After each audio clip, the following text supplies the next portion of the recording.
President Donald Trump, who often exaggerates, makes unverified claims, or misstates facts, argued that he tries to be truthful whenever he can be. "I always want to tell the truth.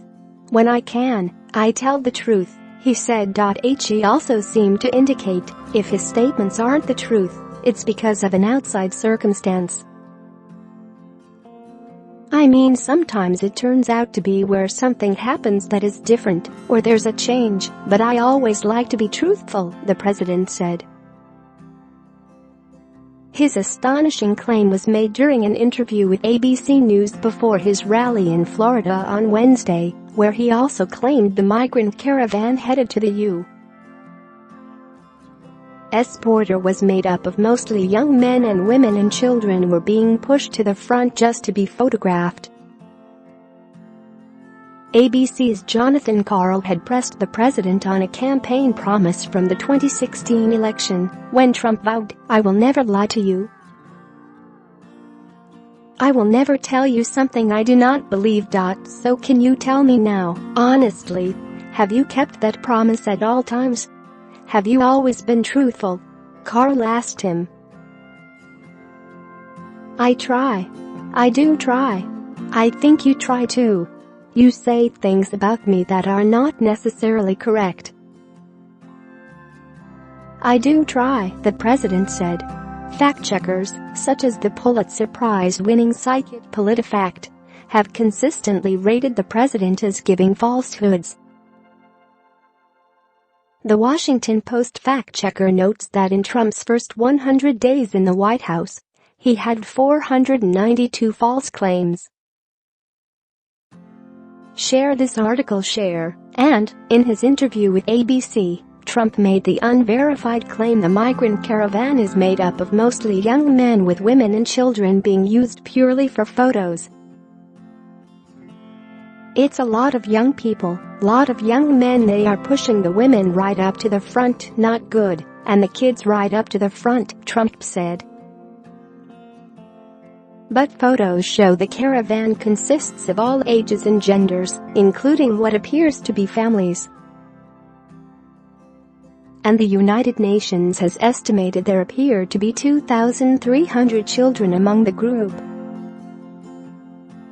Trump has, on occasion, admitted he doesn't have proof of claims he's made. Last week, the president conceded he does not have proof there are Middle Easterners in the migrant caravan, a claim he had made repeatedly, but said there could very well be.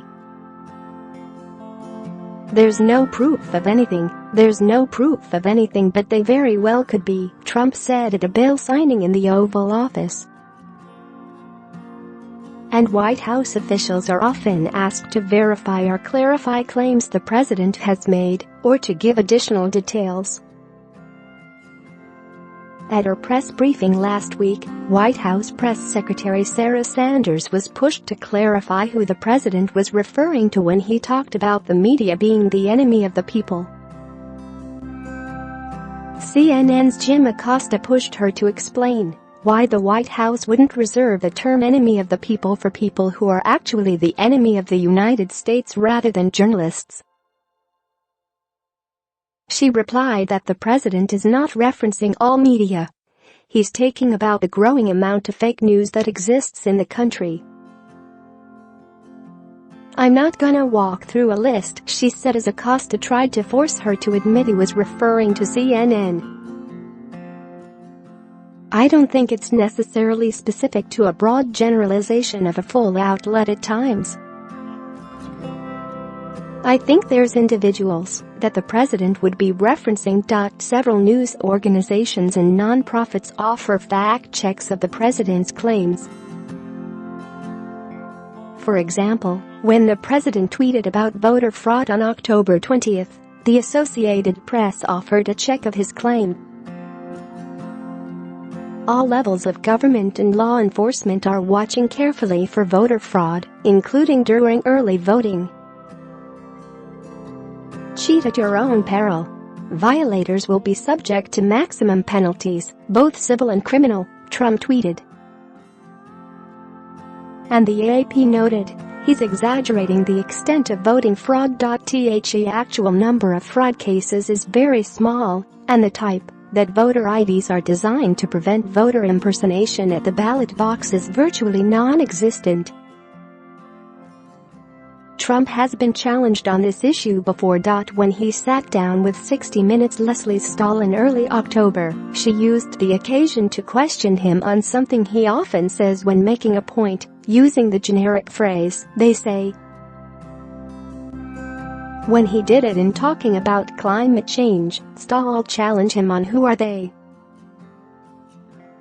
"They say that we had hurricanes that were far worse than what we just had with Michael," Trump said. "Who says that?" "They say," Stahl asked. "People say." "People say that," Trump responded, declining to get more specific.